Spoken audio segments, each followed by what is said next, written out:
ډیرو خلکو ته اوس دا پته هم نشته چې ختم نبوت چې کم دی نو دا څه ته ویل کېږي. تاسو د دې ملګري دا خبرې واورئ چې دی څه خو بیا ختم نبوت پېژنې چې څه ته وایي؟ او جی او څه ته وایي؟ دا د قرآن پاک ختمونه چې هغې ته ختم نبوت وایي. داسې به تاسو په زرګاو خلک ووینئ چې هغوی ته د ختم نبوت مفهوم نه دی معلوم، هغوی ته د دې خبرې علم هم نشته چې ختم نبوت څه ته ویلی کېږي. ختم نبوت څه ته ویلی کېږي؟ په اسانو الفاظو کې درته وایم. ختم ویلی کېږي ختمېدو ته، نبوت ویلی کېږي پیغمبرۍ سلسله، یعنی د نبي علیه صلات وسلام د راتګ باندې د پیغمبرۍ هغه سلسله، د پیغمبرۍ هغه دروازه ختمه شوې ده.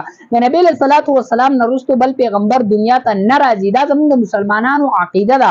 که څوک دا وایي چې بل پیغمبر راځي یا چې څوک په پیغمبرۍ باندې دلیل غواړي، دا انسان مسلمان نشي کېدی. د امام ابو حنیفه رحمه الله مسلک هم دا دی چې یو سړی دا وایي چې زه پیغمبر یم، د پیغمبرۍ دعوه وکړي نعوذ بالله، او بل سړی ورته وایي چې ستا د پیغمبرۍ باندې ستا سره دلیل څه دی، نو هغه فرمایي چې دا بل سړی چې کم دی دی هم د ایمان نه خالي کېږي. ولې؟ ځکه چې قرآن مجید نصوص د سلو نه زیات آیاتونه د نبي علیه صلات وسلام په ختم نبوت په موضوع باندې هغه دالي. د قرآن مجید آیاتونه علاوه د نبی علیه السلام ډیر احادیث مبارکه په دې باندې دالي چې د نبی علیه صلات وسلام نه وروسته بل پیغمبر راتلو والا نشته. نبی علیه صلات وسلام چې کوم احکامات راوړي دي، کوم شریعت راوړی دی، د هغې نه د تلو نه وروسته په دغه کې څه قسمه تبدیلي هغه نشي راتلی. نبی علیه صلات وسلام اخري پیغمبر و. ما کان محمد ابا احد من رجالکم.